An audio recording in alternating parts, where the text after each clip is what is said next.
Ooh, recording in progress. There we go. All right. So this is the first episode. I got you marked down as podcast 12, and I have done zero so far. So this is numero uno, man. Hey, we'll start it off right, man. Yes, sir. So we got my man Dylan Seeley here on the Poor Boy podcast. This is the first one. So we're going to talk a little bit about some bow hunting, some hunting stuff, and some different things that come about and whatever we want to talk about. So Oh yeah. give a little intro about yourself and Yeah, so my name's Dylan Seeley. I'm a big outdoorsman. I always have been since I've been around. I always tell people besides my wife, outdoors is my passion. One, it gets me out of trouble, two, always makes people chuckle, but it's the truth. Um, Born and raised in Michigan. Traveled for work a little bit. Always wanted to get out of Michigan and do some hunting, fishing, things like that. Very, very blessed to have the opportunity to do that in the recent years, but hunting since I can remember and love it. Love where I'm at. Love the Midwest. Love Michigan and everything it gives us. So, like that. I listen to a lot of Joe Rogan and Cam Hanes and stuff like that. And like that, out of my whole friend group, I'm like, Dylan is my Cameron Hanes. Like every time you snap me, every time you talk to me, you're always hunting, you're always preparing to hunt, you're always shooting, you're doing everything, man. And one of my first questions is going to be what got you into hunting? Like what started you in this? simplest answer I'd probably say is my dad. I'm born and raised that way. He always tells a story. He always brought me out as soon as I could walk. Um, I don't remember a lot of my childhood just due to some concussions and things like that. But Right. man, I remember every tree he's ever walked me to in the woods, every turkey hunt, every fishing trip, every single thing with him. So that's always been big in my family, and I try to keep doing that and keep up with him. Actually, it's funny, we always talk more during deer season than we talk to the rest of the year, just because Right. we're always bouncing ideas off each other and talking. And shoot, he had a good year this year, so we talk about spots to sit and everything you can think of. So probably my dad's best answer Yeah. for sure. Yeah, I saw you guys got a couple deer. Like what was the one you got? Oof. That one actually was probably one of the best hunts I've ever had. So um, I'll take you back. We were at a wedding on a Saturday. I think the date was November 4th. We All were at a right. wedding about an hour and a half away, and I drove home Sunday morning. I looked at my wife and I said, "Man, I got a feeling I got to go to the woods." She's like, "What?" And I was like, "Yeah, I'm gonna drive up north, which is about 2 hours from our house." And she's like, well, "Can't you do that around here?" And I was like, "I just something. I got a feeling I got to head up north." So I called my dad. I was like, "Hey, I'm packing the truck. I'll be up there by 1 o'clock." He's like, "All right, shit, I'll meet you out there." So we get out this old clear cut we've been hunting. I got had cameras on all year, and there's just been deer running like crazy. I said, "Man, I'm gonna just walk in and sit somewhere." Walk in, it was pretty damn cool. I pulled up to the spot, a deer jumps across the road. I was like, well, that's a good sign. All right, awesome. So him and I walk in, we're talking. He has a preset over there, and I hunt out of a saddle majority of the time. So I was like, all right, well, I'm just gonna walk into my scrape where I know it is, and I'll just pick a tree that looks good and I'll jump up. So we're there, get in the woods, probably about 2:30, 3 o'clock, and I'm sitting there and I text my phone. I'm like, hey, I think I see a guy. Pick up my binos. It's my dad. So he's like, as a crow's fly, about 100 yards directly across. We're in this old pine thicket, like, so you can see over every tree. And as we're just talking shit back and forth about deer and stuff like that. And all of a sudden I get a text. I think the time was 4:34 p.m. He goes, I hear grunting in the field. I would just put my phone down at Brett, Brett, Brett, Brett. So I get out my grunt tube and I hear Brett, Brett. Just let it go and look to my left, and I just see rack, which was Yeah. awesome. And this deer is just running. I mean, it's like a buck chasing the most aggressive thing in the world. So I was like, shit, I didn't even have time to range it, nothing. I just drew my bow back, put it at the gap on the trail where I thought he was going to run through. And as soon as he came through, I just, thump, you hear that big smack, and then Mm-hmm. blood just pouring out, man. It was awesome. Turns out it was a really nice 7 point, probably 6.5-year-old deer, Yeah. is what the taxidermist told me. So big deer. It was cool. My dad got to watch the whole thing, and we're gutting it and dragging it out. And man, it took two of us about an hour to drag that thing about 200 yards because of how Right. heavy it was. So But yeah, it was cool. Nice 7 point. Dad had a couple good deer this year too. 2 8 points. He's always been a killer. So it was a good year.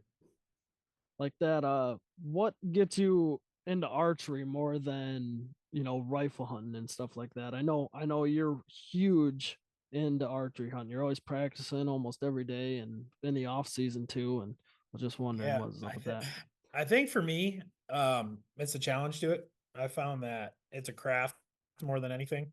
When I was younger, my dad just bought me a bow, gave it to me, said, shoot. We live in the middle of the woods, like shoot off the deck practice. Right. I used to do Never that too. thought about details, yardages, just hey, if you can hit the target, great.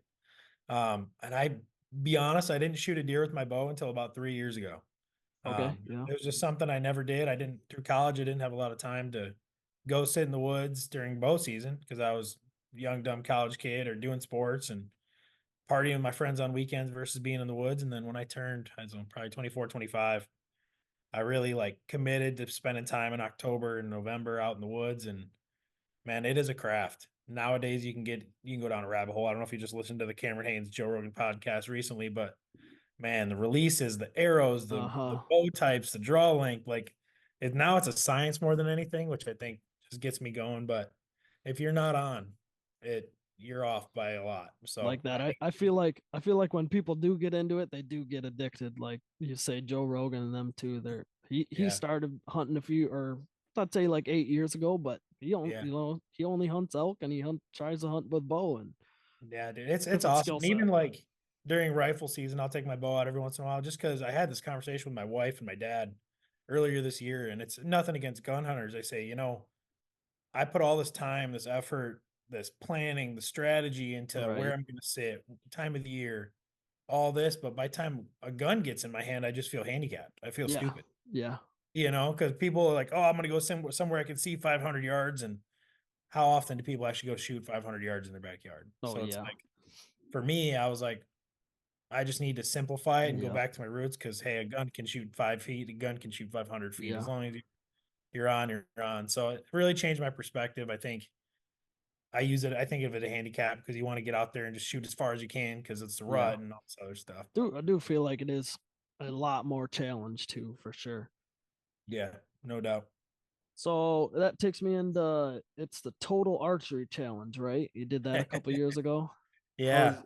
that was you sent me some videos of that. That was pretty cool. And then I learned that my cousin and his business was out there too. And Are it's they pretty that cool. Sunrise Archery over in Midland? Yeah, Daylight, yep. Daylight Dude, Archery. I didn't Yeah. know. I follow them on Yep. Instagram. My I didn't know they were. my cousin is part owner of that. Yeah. Mark No, I Berger. might have to zip over that way. But Yeah. yeah, man, I learned about it. So I was planning this out west trip out to South Dakota last year with some buddies, and I had zero experience shooting over 30 yards. I mean, ever.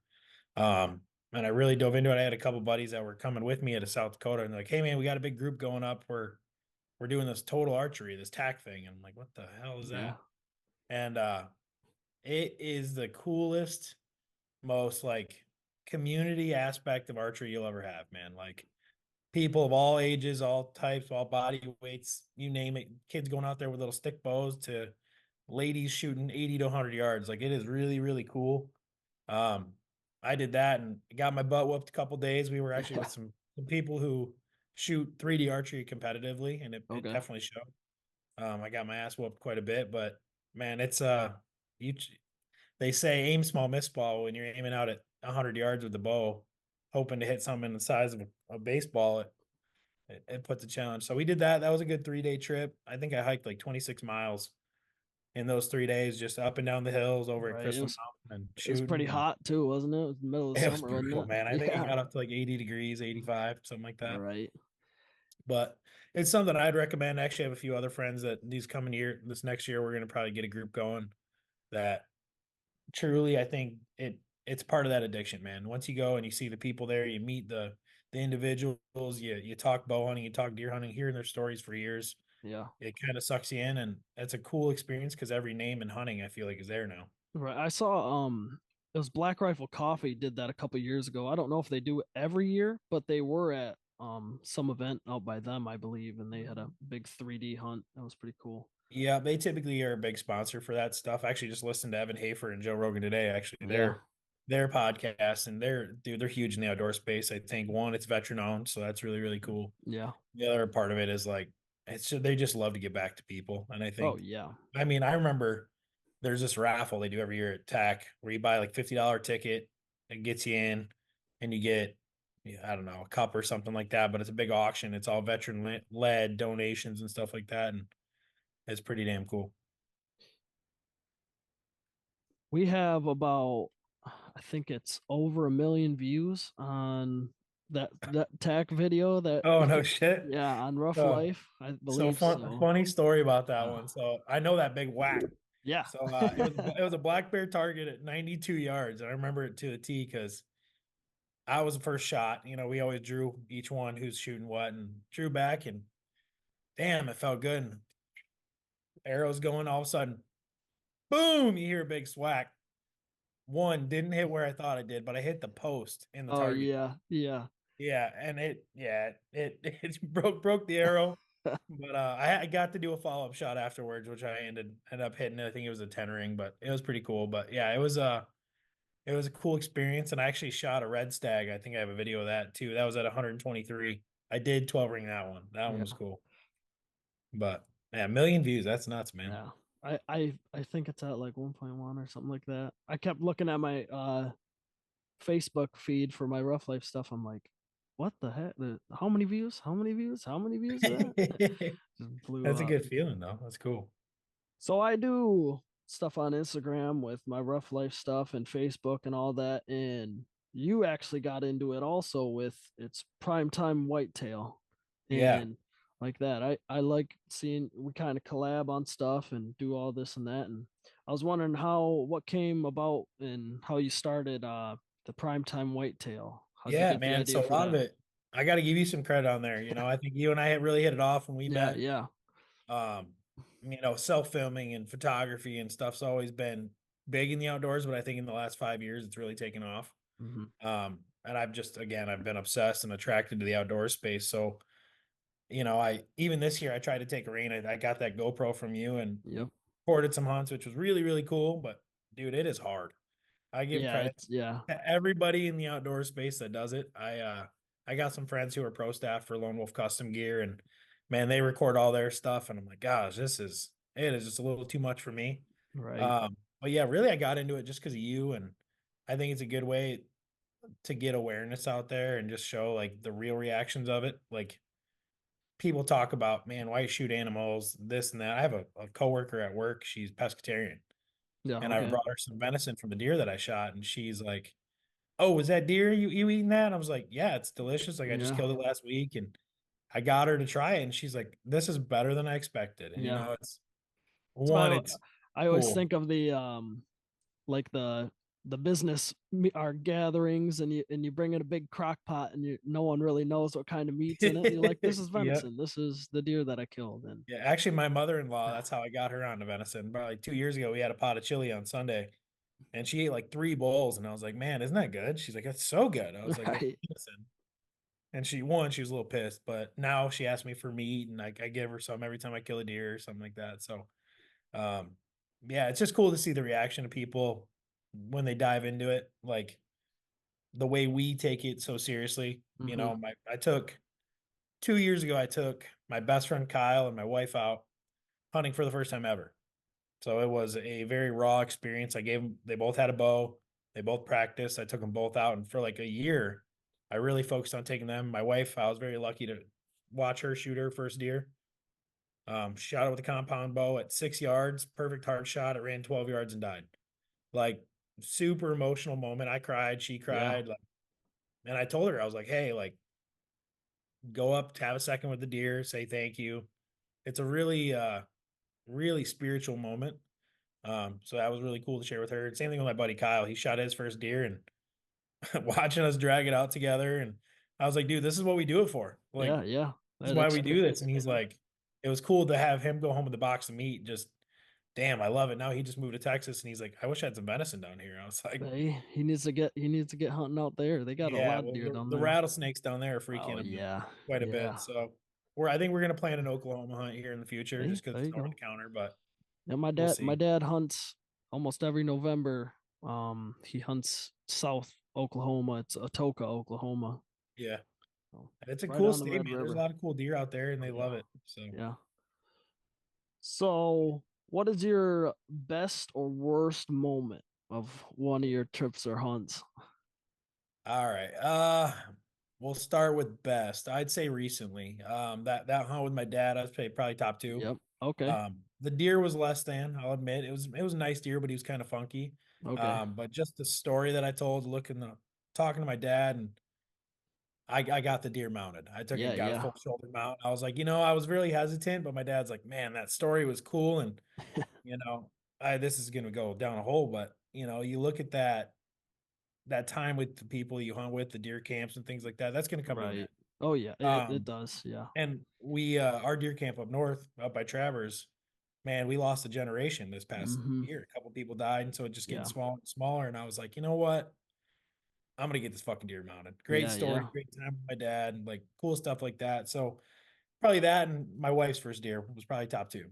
You Yeah. know, it's cool. One, my deer, but she's engulfed in that experience now. Right. Cherishing those Um, moments. yep, exactly. And probably my worst. I think I was 13. It's not mine, but I'm gonna claim it. We were hunting Thanksgiving Day with my dad, and we field hunt things like that.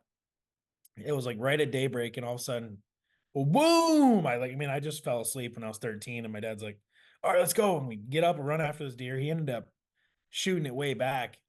We ended up tracking this deer, nice 7 point, for about 2.5 miles through the woods, just tracking stuff. It ended up in a river, which which is not the most fun thing in the world. So we ended up dragging it out of this river, and we turn around, and I'm like, "Oh, this is great." And the hill is, I kid you not, a 12-12 pitch roof, slippery snow, you name it. Right. And it was like that moment. He's like, "All right, start dragging." And I'm like, "This deer is bigger than me at 13, dude. I graduated high school at 130 pounds." So it was like, Yeah. this deer is bigger than me dragging it up this hill. And I'd say that was probably one of the worst, just because of the work we had to put in and where it was. And it was cold as can be. But it was fun. Again, good memories. You got to be positive. Any day in the woods, a good day. So, Right. yeah. Uh, what is your dream hunt? If you could hunt anything, go anywhere, what is Ooh. that dream hunt for you? Ooh. So that's tough. Like, the older I get, I turned 30 this year. I was looking at a lot of hunts, and we're wanting to start a family, just married, all that Mm-hmm. stuff. Yep. For a long time, it still is. I think a Colorado elk hunt would be nice, but obviously I feel that's a little bit more in grasp than Oh anything. yeah. Yeah. Um, but I was just watching Chris B on YouTube, and they did a caribou hunt in Alaska. Oh yeah. He flew in. I think that would be one of the coolest freaking hunts in the world, man. You're out in the middle of nowhere. Weather determines if you can Right. see a deer or not. Flying in, Flying that'd be in, you so pack on what you wild. bring. It's cold, it's miserable, can rain all nonstop. So I think that'd be probably my dream hunt as a caribou hunt in Alaska right now, Right. which would be That'd be sick. What pretty about you? crazy. Um, I'd have to say like a ram hunt, but I don't know if that ever, that'd be Doll sheep or a ram? yeah, Yeah, yeah, yeah, once in bighorn. a That'd be lifetime, but so crazy. yeah, I've always loved those bighorn sheep and just in the mountains and it'd be beautiful, something man. else. It's crazy to watch where they live. Like they're walking on something 2 inches wide, and they're just Right. totally calm. Um, Or an yeah, elk hunt. I'd say an elk hunt somewhere. yeah. I've been That putting in for the illustrious Michigan elk hunt, the once in a yeah, lifetime, forever. yeah. So I'm fingers crossed.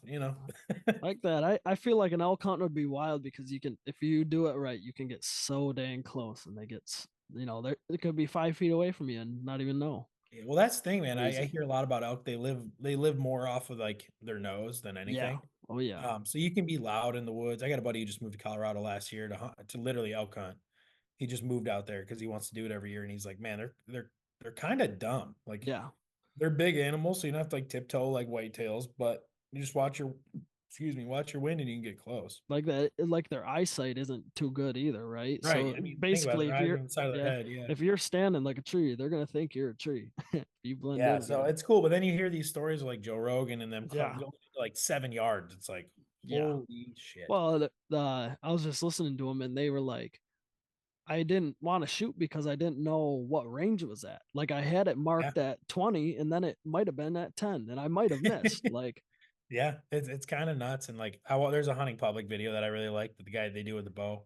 When there's like I could probably find it on YouTube. I watch it once a year, but when there's elk everywhere and they're running down the field, they come oh in at like yeah. 3 yards, but they can't shoot because they're too close. And it's like just the adrenaline alone would probably give me wood for days.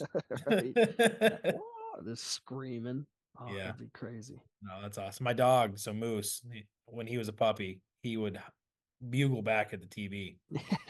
So it was fun. So, you got any kind of Michigan tips for archery hunting and So yeah, yes and no. I will like, say so. I grew up again up by Traverse City, a bit more big woods, not a lot of agriculture. So the type of hunting we do is a little different up there, obviously, than down where I live right now. So I live in Grand Rapids area. There's a lot more agriculture, right? a lot more big tracks, a lot of private. Um, so different types of hunting. I'll do. I think the biggest tip I would say is just get your miles in, man.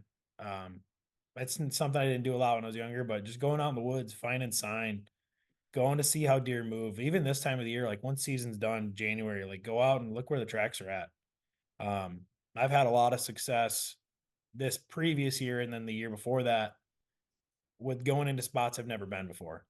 Obviously, the world of hunting, you can where you saddle hunt, you mobile tree stand, everything's really, really mobile nowadays. So, dude, I'll get a day where I just grab my saddle, my platform, my sticks, and I'll just go walk into a swamp I've never seen. Yeah. Um, but that's where you're going to find a lot of signs. So I think the biggest tip is just get your miles in, especially because the terrain here is so different from anywhere else you're going to go. So You like could a go oh, up to sorry. the UP to tall timber stands Right. to Traverse City where you're in the big woods, and then go down to And down here and it's all fields. Yeah. cornfields. Yeah. So it's like just learn your area. Don't be afraid to go try something different. I got a couple buddies down here, very blessed that they are from here, so they showed me the terrain a little bit differently, what to look for. I've been very, very thankful for that. Haven't been lucky enough to get a deer in southern Michigan yet, but it's helped me get deer up in Traverse City just because I can learn that terrain a little bit differently. So So like that when you're walking around, are you looking for scrapes, some scrapes on trees, scrapes on ground? Like yeah, what's yeah. So more recently, it's been scrapes than anything. I got to give credit to another couple podcasts I listened to. Kevin Visson, Deer Hunter podcast. He's a Michigan boy. I like a lot of his stuff. Same with Mark Kenyon on Wired On. I think everybody listens to them, but scrapes specifically, and I don't necessarily hunt scrapes per se, mm-hmm. but being in the area where they're at, understanding that time of the year, I think has been really huge. I love rubs. I think Yeah. rubs get anybody excited. I just looked and I laughed at myself. I have I counted I have 35 pictures of rubs on my phone Yeah. just from this year. And it's all it is trees with Right. my hand next to it or my shotgun or my bow. And Yeah. it's so funny. I was scouting this weekend and I Yep. just got Yep. I rubs think you everywhere. And sent I'm me like, that. man, it's kind of nuts. And I went with my dad to the spot where we actually found a shed earlier this year. First shed my dad's ever found, which was awesome. But it's a honey hole. Every Yeah. single tree is just rubbed for quarter mile. It's like insane. So I've done that a lot. I like scrapes. I think heavy beat down trails. You got to learn your terrain a little bit differently, but I love scrapes and rubs. I think that gives it away. So like that, you're not a do you do food plots or anything like that or not So you really? can't bait in Michigan. I used Oh to do that yeah. as a kid for sure. I don't when I owned property in private. I used to do food plots. I only owned it for a year. Never shot a deer off it. Saw a lot of deer, which was great. But there's a product that I've started to use. It's a like a synthetic attractant for Okay. scrapes. And I can send you that later, but it's DH3. I hate to do a plug because it's not mine, but Yeah, right. man, I I I swear by it. Like it's Okay. been really, really cool. Every time you scrape the branch, I think my shortest time I've had a deer on it is 3 hours. All right. So that's been good. I think the way he talks about it is like, man, if you want to know your distance, if you want to be at 20, put a mock scrape at 20. You'll know where they're at. Obviously, I don't hunt on the scrapes, but just to know what deer are in the area is really cool. But pinches, rubs, or excuse me, pinches, runways, things like that is usually my forte. Right. So So like that when you're training in the off season, are you shooting in Like you're are you shooting at home? You shooting at some little archery places or what you A little bit of both. If it's something quick, I usually go out in my backyard. I can do 26 and a half. okay. My neighbors kind of think I'm a weird hillbilly because I live in the city, but I have a fenced in backyard, so I got just enough that I can do 26 and a half, which is a good random spot, which obviously I'd like to shoot deer. My range is 30 and in safely with my bow. I shot a doe at 41 this year and I lost her. Unfortunately, Okay. didn't get her. But my neighbor across the street, little old lady who comes and helps us out, and I help her out. She lets her dogs out. I can from the edge of the road to the back of her property, I can go 77 yards. Okay. So if I need to stretch it out, I usually do that, which is cool. My father-in-law works for a foam company that actually makes the foam for deer targets. Oh, really?